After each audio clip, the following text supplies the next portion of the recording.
रहा जग में मेरा सम्मान। तुम ही माता पिता तुम ही मेरे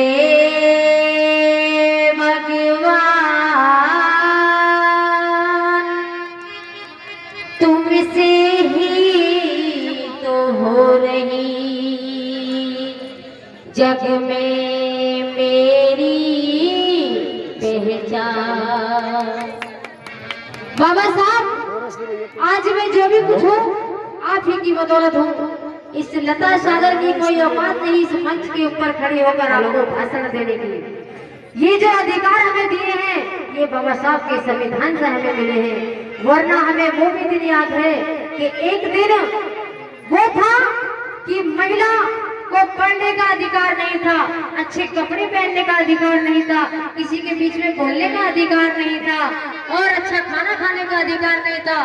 और अगर महिला का पति पहले मर जाए, उससे पहले अगर उसका पति मर जाए तो उसको जीने का भी अधिकार नहीं था। उसके पति के साथ उसे जिंदा चिता में कर दिया जाता था। और हमें अगर शान से आन और बान से जीने का अधिकार अगर हमें मिला है तो ये बाबा साहब के संविधान से मिला है। और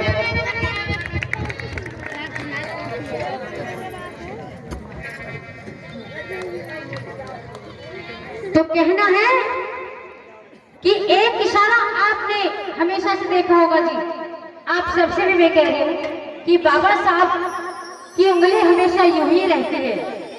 कहीं भी हम देखेंगे मेरी माता बहनों तो बाबा साहब की उंगली हमेशा यूं रहती है। क्या कभी आपने सोचा है कि ये उंगली बाबा साहब की हमको क्या इशारा देती है? कभी किसी ने समझा?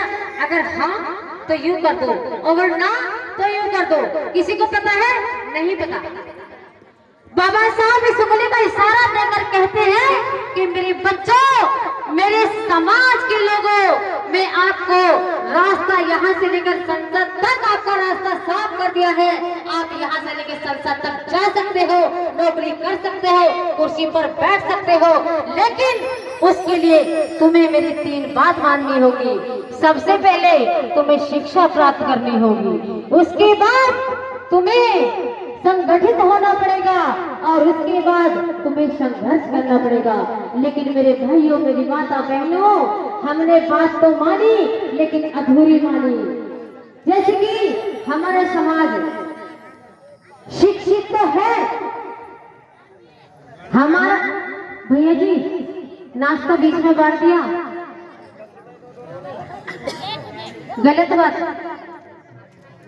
चाय को गर्म करके लेकर आओ, थोड़ा समय और मिल जाएगा, बोलने ठंडी है। कहा है कि तुम शिक्षित तो हो लेकिन संगठित नहीं हो, और संगठित हो तो संघर्ष करना भी तुमको नहीं आता। संगठित यानी कि हमको